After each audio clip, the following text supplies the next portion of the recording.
સૌપ્રથમ આદરી ગામને આંગણે ભાડા ગામમાંથી ઉપસ્થિત સમસ્ત રામા મંડળ ટીમને હું આદરી ગામ વતી ખૂબ ખૂબ આવકારું છું. ને હમણાં શરૂઆતમાં ભાઈ કહેતા હતા કે ભાઈ શરૂઆત છે અને ઢગલો વરસ છે, એમાં ચિંતા કરો માતા. આ આદરી છે. આદરી ગામને આંગણે જ્યારે રામદેવજી મહારાજ ની પુનઃ પ્રાણ પ્રતિષ્ઠા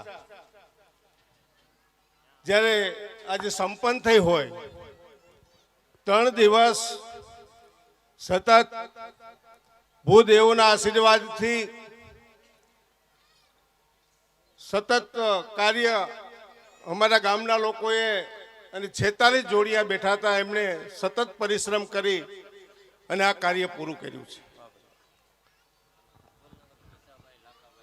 ભાઈ શાંતિ રાખો. આ શરૂઆતમાં કીધું એમ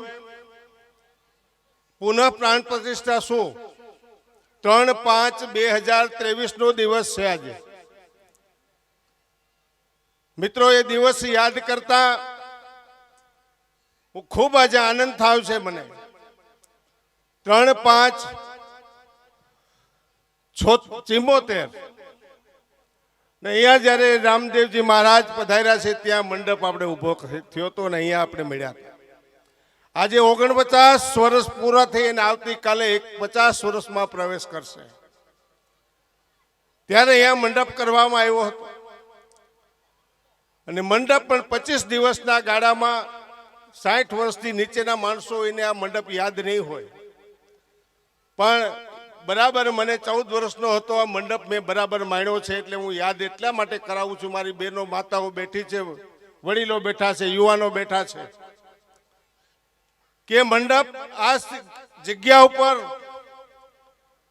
જે માહોલ હતો જે વખતનો એ ખરેખર અત્યારે યાદ કરીએ તો કે એવું હશે, પણ 49 વર્ષ થયા છતાં પણ મારી નજરની સામે તરે છે આ મંડપ.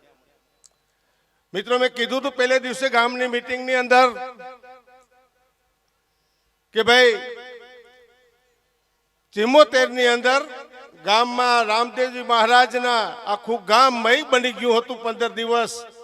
એમાં આજે મને કહેતા આનંદ 3 દિવસથી મારું ગામ છે રામદેવજી મય બની છે. બધું મૂકીને અહીંયા તેમાં અમારી સાથે રોજ બેસે છે. એટલે પહેલા તો હું ગામના લોકોને, વડીલોને, માતાઓને બધે 2 હાથ જોડી અને ખૂબ ખૂબ ગામનો ધન્યવાદ માગું કે મારો આભાર માનું છું કે આ ગામે આજે કીધું કે આખો દિવસ પાડવાનો છે તો કોઈ દુકાન પણ ખુલી નથી. આ આદરીની અંદર 49 વર્ષે આજે ફરી દિવસ આવ્યો છે. બહેનો મિત્રો, એ દિવસ ક્યારે ભૂલી શકાય નહીં. અને જે તે વખતે મારા ભક્તજન હતું એની સ્થિતિ પ્રમાણે એને એક નાનું મંદિર અને એક નાની મૂર્તિ પધરાવી અને અહીંયા રાખવામાં આવેલું હતું. પણ મેં કીધું 4 મહિના પહેલા રામાપીર ભક્તો છે એ પણ એ જાગૃત છે, મને મળવા આવ્યા કે રાશિભાઈ આ બાપાનું કંઈક કરવું છે. હું બીજે દિવસે અહીંયા જોવા આવ્યો ત્યારે સ્થિતિ શું હતી આપને બધા જાણીએ છીએ આ જગ્યાની. અને મેં જોઈને કીધું તો કે અમારી પાસે કંઈ છે નહીં, કાંઈ ચિંતા કરો માં, આવતીકાલે કોઈ કારીગરને બોલાવો, 2 મંદિરના ફોટા મગાવો. બીજે દિવસે અમારા બાજુમાં જ કોળી સમાજના કારીગર છે, ડારી ગામમાંથી આવે છે, એ આવ્યા અને મેં નકશો એને આપ્યો મને કે હું મંદિર આ બનાવવાનું છે, કાલથી તું ચાલુ કરી દે. અને મેં કીધું ગામમાં એમ કીધું કે ભાઈ મંદિર ચાલુ છે, કોઈને પૈસા ફાળો કરવા કોઈ આવશે નહીં, સામે જઈને લખાવી દેજો. આજે મિત્રો મને કહેતા આનંદ છે કે મંદિરનો પાયો નાખ્યો અને આજે જ્યારે પ્રતિષ્ઠા પૂર્ણ કરી છે ત્યારે લગભગ અમારી પાસે આંકડો નથી, પણ 12 લાખ રૂપિયાનો ખર્ચો આપણી પાસે આજે થવાનો છે. ત્યારે મિત્રો રૂપિયા ઘટતા નથી, આદરીમાં કોઈ દી ઘટતા નથી. આદરી ગામની અંદર રામાપીરનો પરચો છે. રામાપીરના પરચા હું તમને બે વાત કરીશ અત્યારે કે 2 દિવસમાં કયા પરચા તમને મળ્યા છે. શોભા યાત્રા પેલી તારીખે જ્યારે 4 વાગે નીકળતી હતી ગામના ઝાપામાંથી, હજારોની મેદની હતી, બાળકો હતા અને 2 ખૂટિયા ઝઘડતા એની વચ્ચે ગરી ગયા. અને સ્થિતિ શું થઈ? એક માણસને ઈજા ન થઈ, એક દીકરી ખાલી સાઈડમાં પડી ગઈ. અને મિત્રો, આ રામાપીનો પરચો નહીં તો બીજું શું હોય? આ આપણી મારી નજરનો દાખલો છે, તમારા બધા નજરની સામેનો દાખલો છે. અને આજનો એક કિસ્સો કહું તો અદ્ભુત કિસ્સો છે. મારા રામા મંડળના ભાઈઓ પણ બેઠા છે, મારું ગામ બેઠું છે.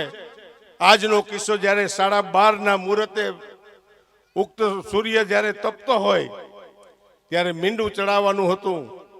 મીંડાનું વજન હતું ને 80 કિલો વજન છે. અને અમે જેસીબી થી ઉપર ચડાવ્યું, પણ ત્યાંથી તો ટોચ હતી, ચડવા માટે સીડીએ જવાનું હતું. તો અમે તો કોથરાને બરાબર બનાવ્યું, આપણે કૂવો ખોદતા હોય ને ગાયણી કરતા હોય ને એવી રીતે બનાવ્યું, ક્યાંયથી ખીચી લેશું ઉપર. પણ એ મિત્રો, આજે કારીગરને યાદ કરું છું, અહીં બેઠો છે.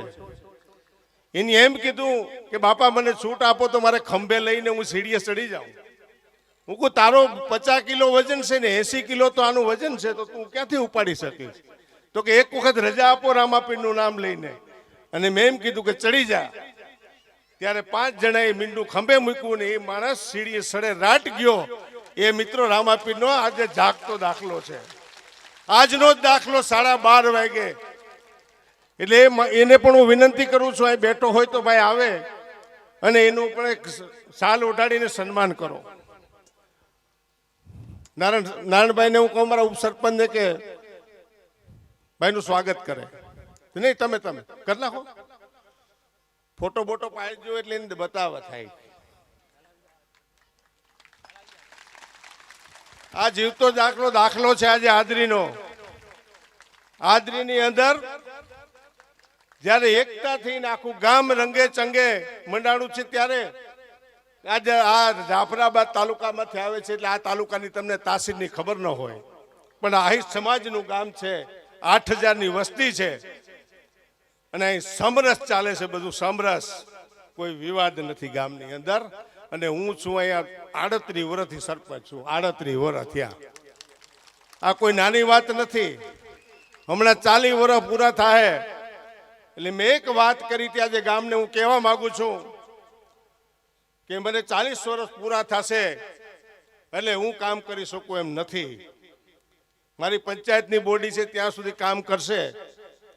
પણ મારી ઈચ્છા હતી કે મારું રામદેવજીનું ને રાધે કૃષ્ણનું મંદિર ને મારે રામદેવ પીરનું મંદિર બની જાય, એ મારી એક અપેક્ષા હતી. પણ 2 મંદિરનું આજે પરિપૂર્ણ થયું છે. 1 કરોડને ખર્ચે આપણે રામ મંદિર અને રાધા કૃષ્ણનું અને આહિર સમાજ બનાવ્યો છે. એમાં મિત્રો 1 કરોડનો ખર્ચો થયો છે. ને આ ગામની અંદર આજે આ ભવ્ય રામદેવજીનું પ્રતિષ્ઠા થઈ છે આજે. ત્યારે એ ગામ ને મેં કીધેલું કે આ 2 કાર્ય હું પૂર્ણ કરી દેવાનો છું, પણ મેં નથી કર્યા. મેં ગામને પગે લાગીને કીધું છે કે તમે ખૂબ અહીંયાથી મારી બેન દીકરીઓ છે ને, ખાલી આ ગ્રાઉન્ડની અંદર કાંકરા હતા ને એ પણ તડકી વેરા વીણતી હતી. ઘરે કામ નહોતું કર્યું પણ અહીંયા વીણતી હતી. અને મારા ગામની બહેનોને મારે અહીંયા ધન્યવાદ આપવા છે કે ગામની અંદર અલગ અલગ ગોપી મંડળો પણ ચાલે છે. હમણાં જ તુલસી વિવાહ પણ થયા. ગામે રંગે ચંગે આપણો પ્રસંગ કર્યો. એ ગોપી મંડળની બહેનો મને આવી કે રાશિભાઈ અમારી પાસે પૈસા છે તો અમારે તમને આપવા છે. તમારે ક્યાં કે આપણે રામજી મંદિર રામ મંદિરની અંદર મારે પૈસા અમે બોલ્યા હતા. એટલે મિત્રો આજે 51,000 રૂપિયા રામ મંદિરમાં એની આજે રોકડા આપ્યા છે આ ગોપી મંડળ. અને બીજું એમ કીધું કે અહીંયાથી અમે ખાલી હાથ નથી જવાના, અમારે રામદેવ પીરને પણ ફૂલની પાંખડી ગોપી મંડળે આપવાની છે. તો 10,000 રૂપિયા અહીં રામદેવ પીરને આજે અર્પણ કરીને પહોંચ આપી છે અમે. ત્યાં બીજા બેન આવ્યા કે અમારું પણ સોમનાથ ગોપી મંડળ હાલે. હું કહેવાનું શું છે બોલો? તો કે 5100 રૂપિયા અમારે દેવાના છે, એ આપી ગયા. પણ મેં શરૂઆતમાં કીધું હતું આ એટલા માટે જાહેરાત કરી છે કે કોઈ પણ 25,000નો ફાળો હોય કે લાખનો ફાળો હોય તો માઇક ઉપરથી જાહેર નથી કર્યો. અમે આ બે જ નામ એટલા માટે જાહેર કર્યા છે કે અમારી બહેનોની મહેનત છે ગામની અંદર. અને કાલે મારી બહેનો અહીં રાસડે રમતી હતી, હું જોતો હતો આખું ગ્રાઉન્ડ. જ્યારે નવરાત્રિનો દિવસ હોય, સાક્ષાત રામાપીરીમાં બિરાજતા હોય ને એ રીતે રમતી હતી, ત્યારે ખૂબ મને આનંદ થાય છે, મને લાગણી થાય છે. ત્યારે રામાપીરના ભક્તગણ આપણે ભલે ઓછા પણ હોય, પણ એને પણ મારે કહેવું છે ને ગામ લોકોને પણ કહેવું છે કે આ મંદિર ભવ્ય અત્યારે તમને સોંપ્યું છે તૈયાર કરીને, એ જવાબદારી ભક્તગણની ને આપણી બધાની છે. દર બીજે ત્યાં પાઠ ભરાય છે, પણ ભવ્ય રીતે ભરાય, ભવ્ય રીતે રામાપીરના સાનિધ્યમાં લોકો મળે. મિત્રો, આપણા ગામની ખાસિયત રહી છે, અમાસને દિવસે મહાકાળી માના સાનિધ્યમાં પૂજન થાય છે ગામ સમસ્ત. અને 1985 થી પૂજન ચાલે છે, કોઈ મહિનો ખાલી નથી ગયો. આ નાની વાત નથી. બીજું, રામ મંદિરમાં દર પૂનમે આપણે ધજા ચડાવીએ છીએ અને સત્યનારાયણની કથા કરીએ છીએ.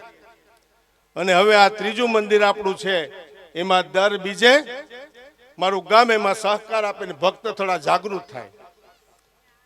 ત્યારે મારી ઈચ્છા આ બે મંદિરોની હતી, ગામની હતી. કારણ કે હું હવે કામ કરી શકું એવી સ્થિતિ નથી. મારી પણ ઉંમર થઈ છે. હું 25 વર્ષનો તો સરપંચ થયો તો અત્યારે 63મું વર્ષ મને હાલે છે. હું ધારાસભ્ય થયો, ચેરમેન થયો, સરકારમાં ગયો, કેટલા હોદ્દા મેં ભોગવ્યા છે. 31 વર્ષ હતું તો હોદ્દા ઉપર રહ્યો.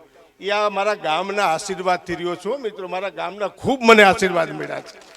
એ પછી મારી બેન હોય, દીકરી હોય, અને આમ જાતી હોય માથે જુવેરા લઈને રાશી બાપા એક ફોટો પાડવો છે, ત્યારે હું કોઈ દી ના નથી પાડી. રંગે ચંગે જ્યારે ગામ થતું ભેગું થતું હોય મને યાદ કરજો. ગમે ત્યારે પ્રોગ્રામ હોય, કામ હોય તો હું આવીશ તમારી સાથે. પણ આ બે કાર્ય મેં પૂર્ણ કર્યા છે, મારા ગામે કર્યા છે. ત્યારે કારણ કે હું પણ થાકેલો છું, તમને ખબર છે. હમણાં શરૂઆતમાં બોલ આવ્યો હતો, મારો દીકરો આજે નથી, એટલે ખરેખર મને થાક લાગે છે. પણ છતાં પણ હું ખેંચું છું, પણ હવે ખેંચાય એવું નથી. એટલે તમારી બધાની રજા લઈશ અને ગામની અંદર શાંતિ રાખજો, કાયમી સુમેળ રાખજો. કોઈ સારા કાર્ય થતા હોય તો એમાં અડચણ ન કોઈ દી કરતા, કોઈ દિવસ અડચણ ન કરવું. ન ગમે તો ઘરે રહેવું.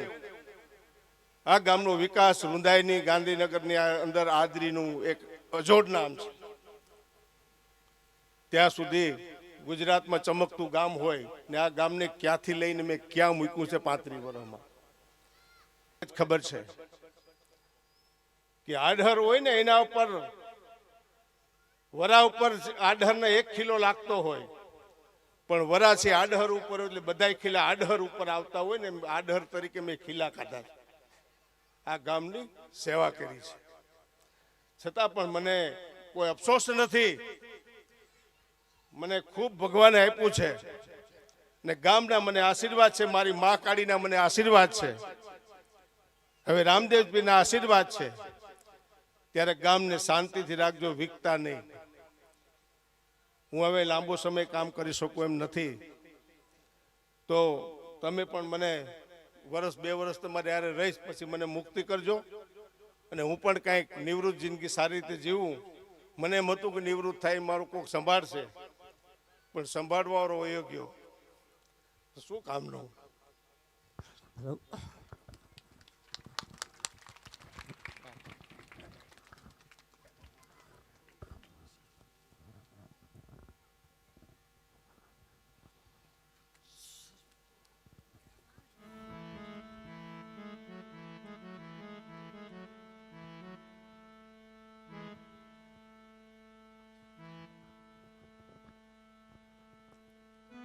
હાલો, તો ભાઈ આપણે આ બે ભાઈ દેવલિયાની અંદર જરાક નામ જરાક યાદ કરાવી છે, ભૂલાઈ ગયું.